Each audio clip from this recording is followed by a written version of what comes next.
atacante Mário Balotelli decidiu aceitar a proposta do Brescia e não vai jogar pelo Flamengo, publica hoje a emissora Sky Sports, por meio do jornalista especializado em mercado de transferências Gianluca Di Marzio. O repórter é o mesmo que noticiou em primeira mão o interesse do time carioca no jogador. De acordo com a Sky Sports, Balotelli aceitará o contrato de 3 anos proposto pelo Brescia e a confirmação será realizada até amanhã. Mais cedo, o jornal Gazeta dello Sport já tinha noticiado que Balotelli estava inclinado a jogar no Brescia e não no Flamengo. Estou lendo aqui, tá? A nota do Wall Sports. Aqui, ó. Vou mostrar. Vamos dar. Nosso diretor de TV está dando um jeito aqui de mostrar, ó. Balotelli decide pelo Brescia e não irá para o Fla. E eu estava rodando ela aqui para baixo. Aqui é só a confirmação da informação de que 3 representantes do time carioca, né, o vice Marcos Braz, o diretor executivo Bruno Espindo e o advogado Marcos Mota estão na Europa, né? Na tentativa de contratar o jogador italiano. O Brescia, atual campeão da 2ª divisão e subiu para a elite. Essa notícia, deixa eu só ver o horário, ela foi publicada às 9h25. Foi o momento em que eu recebi o alerta aqui durante o nosso intervalo. Vamos rodar aí o papo do Júlio César com o Balotelli.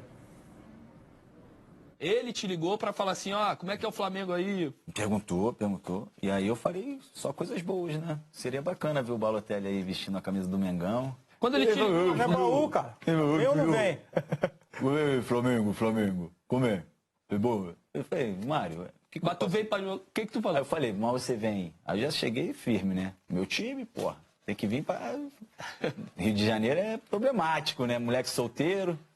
Aí eu falei, Mário, você vem para jogar ou você vem para farra, para essas coisas? Não, eu quero jogar. Aí ele não conhecia bem o Flamengo, a verdade é essa. Aí eu falei, olha, Mário, o Flamengo é um clube hoje bem estruturado, um clube a nível europeu, não deixa de desejar nada, maior torcida do mundo, é uma energia, atmosfera completamente diferente do que você está acostumado. Aí comecei a falar que é a realidade para ele, né?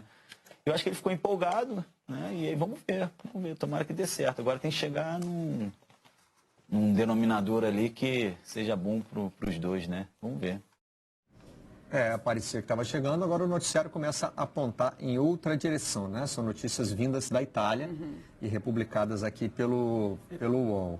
Tinha uma coisa nessa negociação que me incomodava um pouco, a sincronicidade com o aniversário de 6 meses no incêndio do Ninho do Urubu, né? A questão das somas envolvidas, em particular uma declaração do vice-jurídico do Flamengo, do Rodrigo Dunche, ao falar da negociação com as famílias, dizendo que o Flamengo estava fazendo a negociação tratados que não passaram no bid e aí ficaram... O fax não chegou. O fax não chegou. Eu acho que ele começou no Brescia, ele passou pelo Brescia. Na verdade, Brescia é a cidade para onde ele se muda, aliás, ele se muda para a província de Brescia pouco depois de nascer. Ainda criança, ele se muda, ele é filho de imigrantes ganeses, né?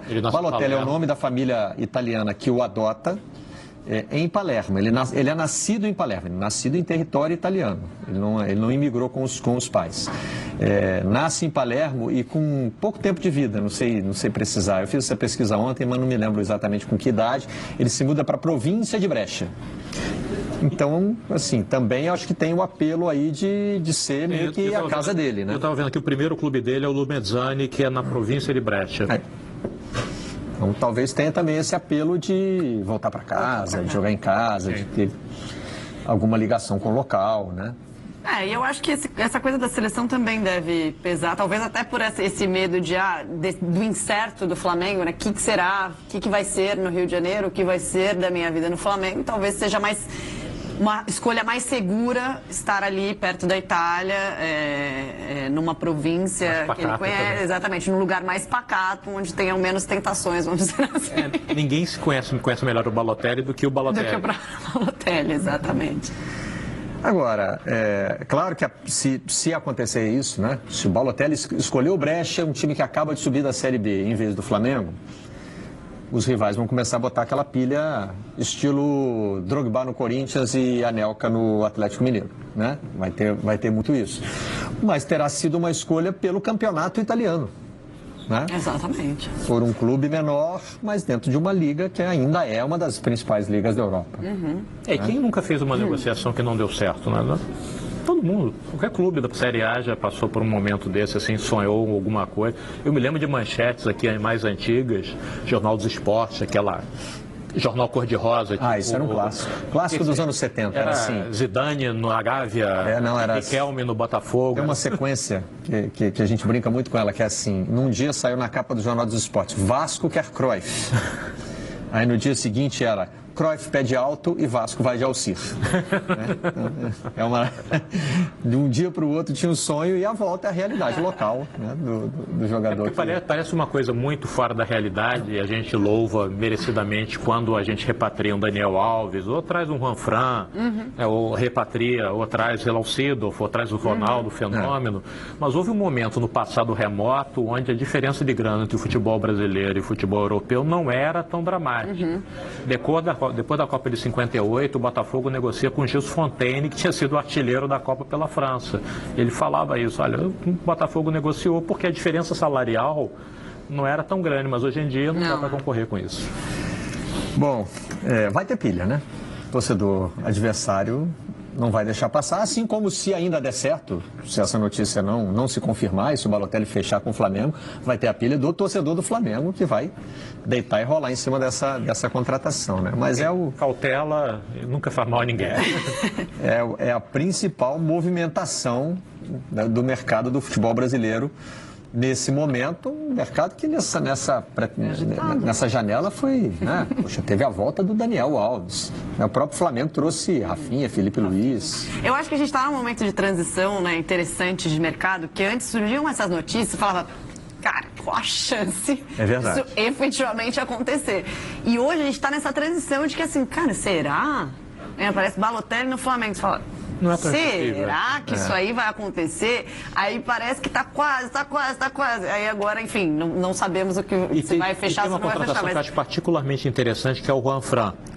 Identificadíssimo com a Espanha, tem aquela cara de quadro do Velasquez, vai lá e dá uma olhada, tem aquela cara de quadro do... que vem jogar no São Paulo ali, acredita num projeto. E que foi bem menos badalado, porque aconteceu na mesma semana do Daniel Alves. Então, assim, tá todo mundo ainda falando do Daniel Alves, o Juan Fran veio também, então, beleza. Assim, mas, não é pouca coisa. Exato, não é pouca coisa. Definitivamente, se tivesse vindo talvez antes, teria tido muito mais barulho. Mas eu acho que é interessante porque a gente tá num momento em que a gente duvida, mas... fala, nossa, é possível talvez, né? Principalmente dependendo, quando envolve um clube como o Flamengo, que se sabe que já tem uma capacidade financeira muito grande de fazer frente a clubes até, né, de fora. É interessante ver isso. Assim, o próprio Felipe Luiz, no início, quando surgiu a notícia de que ele voltaria para o Brasil e jogaria no Flamengo, foi tratado como, imagina, Felipe Luiz, jogador da seleção, né? E aconteceu. Parece que o Cartola do mundo real está escalando por posições, né? Agora é hora dos laterais. Então você vai Felipe Luiz, Rafinha, Juan Fran. E a gente ainda tem aqui uma reação de dizer assim, se esse jogador está vindo é porque ele está sem mercado na Europa. Ele perdeu, né? Mas eu já até... com um complexo de vira-lata, né? Sim, mas eu já até escrevi uma coluna sobre isso. Não é nessa encarnação que a gente vai brigar direto com a Espanha, com a Itália, com a Inglaterra. Ainda não é, pelos principais jogadores, né? Balotelli, talvez, se o Flamengo ganhar aí essa briga com Brecha, estão falando de um jogador sui generis também, né? Que está meio escanteado no mercado, que perdeu um pouco de credibilidade lá, mas que a gente ainda acredita no talento dele. Agora, brigar pelos principais jogadores, né, os mais cobiçados, não é nessa vida que a gente vai ver. Não. Mas se colocar como uma opção, né, para um jogador que já não consegue contratos tão bons por lá. Já é interessante. Né? Isso acho que a gente já consegue. A gente se coloca na frente da China, do Japão, do mundo árabe. Né? O Brasil vira uma opção interessante. Tem um exemplo no vizinho aqui que também é um exemplo interessante, que é o De Rossi no Boca. E outro dia o Fábregas deu entrevista dizendo que gostaria de jogar na Argentina. Sim. Por que não no Brasil, pô? Vem. Não, exato. Claro, é diferente. Tem um apelo que queremos. Não tem, que a China não tem, né? Bom, vamos agora passar para o São Paulo para falar com o Martim Fernandes. São Paulo que já entrou na nossa pauta aqui com essas contratações, né? E elas estão agitando o noticiário por causa do famoso bid também, porque a intenção é estrear os dois nesse fim de semana. Martim Fernandes, bom dia, bem-vindo ao Redação. Bom dia, Marcelo. Bom dia, Dapi. Estou com o livro aqui, preciso arrumar esse autógrafo aí. Bom dia, Renata. Bom dia a todos. Agora a expectativa aqui é para liberação, né, para regularização da documentação do Daniel Alves e do Juanfran. O Cuca quer contar com eles já para o domingo. Já tem, aqui no Globoesporte.com hoje tem uma reportagem boa ali mostrando como o Cuca deve usá-los. O Morumbi certamente estará cheio. O São Paulo fez o que tradicionalmente faz quando vai bem ou quando sente que vai o estádio lotar, que é subir o ingresso, né, espetar o torcedor, a conta no bolso do torcedor do São Paulo. E domingo teremos São Paulo e Ceará, Morumbi lotado para a provável estreia de Daniel Alves e Juanfran. Os dois já vieram em condições de participar do treinamento, né? Como estamos vendo aí nessas imagens. Daniel Alves jogou a Copa América pela seleção brasileira. O Juanfran vem de uma pré-temporada, mas estaria nesse momento começando lá os trabalhos, se continuasse no futebol europeu, né? Isso, na semana passada eles já treinaram, Barreto, já poderiam ter jogado no final de semana. A questão foi só de documentação mesmo, né? Exatamente, fisicamente já poderiam ter jogado. O Cuca, na entrevista coletiva depois da vitória contra o Santos, disse que fez 2 ou 3 treinos coletivos e que os dois poderiam ter jogado.